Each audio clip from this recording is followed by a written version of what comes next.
بسم اللہ الرحمن الرحیم۔ السلام علیکم۔ آسمان کی آفتیں۔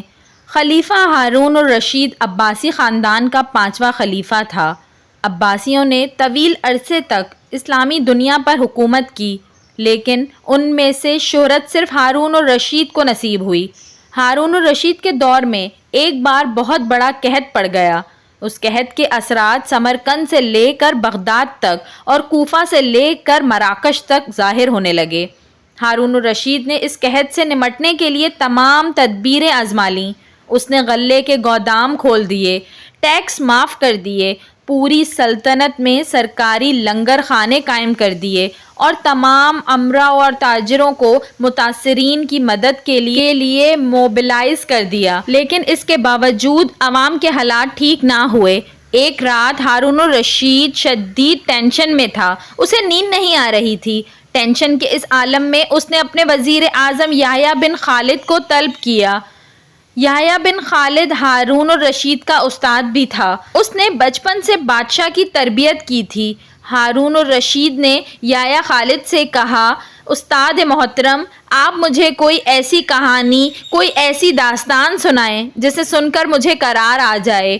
یحییٰ بن خالد مسکرایا اور عرض کیا، بادشاہ سلامت، میں نے اللہ کے کسی نبی کی حیات طیبہ میں ایک داستان پڑھی تھی۔ یہ داستان مقدر، قسمت اور اللہ کی رضا کی سب سے بڑی اور شاندار تشریح ہے۔ آپ اگر اجازت دیں تو میں وہ داستان آپ کے سامنے دہرا دوں؟ بادشاہ نے بے چینی سے فرمایا، یا استاد فوراً فرمائیے، میری جان حلق میں اٹک رہی ہے۔ یحییٰ خالد نے عرض کیا، کسی جنگل میں ایک بندریا سفر کے لیے روانہ ہونے لگی۔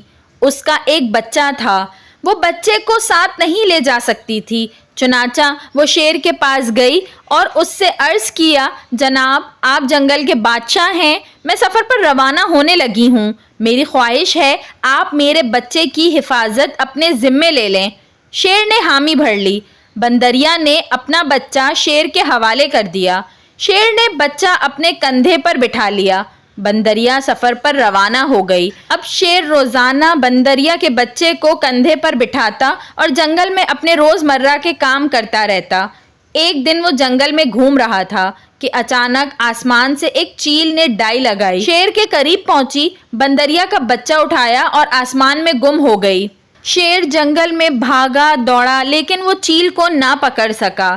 یحییٰ خالد رکا، اس نے سانس لیا اور خلیفہ ہارون الرشید سے عرض کیا، بادشاہ سلامت، چند دن بعد بندریا واپس آئی اور شیر سے اپنے بچے کا مطالبہ کر دیا۔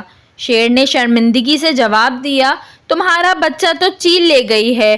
بندریا کو غصہ آ گیا اور اس نے چلا کر کہا، تم کیسے بادشاہ ہو؟ تم ایک امانت کی حفاظت نہیں کر سکے؟ تم اس سارے جنگل کا نظام کیسے چلاؤ گے؟ شیر نے افسوس سے سر ہلایا اور بولا، میں زمین کا بادشاہ ہوں، اگر زمین میں کوئی آفت تمہارے بچے کی طرف بڑھتی تو میں اسے روک لیتا، لیکن یہ آفت آسمان سے اتری تھی اور آسمان کی آفتیں صرف اور صرف آسمان والا روک سکتا ہے۔ یہ کہانی سنانے کے بعد یحییٰ بن خالد نے ہارون الرشید نے عرض کیا، بادشاہ سلامت، قحط کی یہ آفت بھی اگر زمین سے نکلی ہوتی تو آپ اسے روک لیتے۔ یہ آسمان کا عذاب ہے، اسے صرف اللہ تعالیٰ روک سکتا ہے، چنانچہ آپ اسے رکوانے کے لیے بادشاہ نہ بنیں، فقیر بنیں، یہ آفت رک جائے گی۔ دنیا میں آفتیں دو قسم کی ہوتی ہیں، آسمانی مصیبتیں اور زمینی آفتیں۔ آسمانی آفت سے بچنے کے لیے اللہ تعالیٰ کا راضی ہونا ضروری ہوتا ہے، جبکہ زمینی آفت سے بچاؤ کے لیے انسانوں کا متحد ہونا، وسائل کا بھرپور استعمال اور حکمرانوں کا اخلاص درکار ہوتا ہے۔ یحییٰ بن خالد نے ہارون الرشید کو کہا تھا، بادشاہ سلامت، آسمانی آفتیں اس وقت تک ختم نہیں ہوتی جب تک انسان اپنے رب کو راضی نہیں کر لیتا۔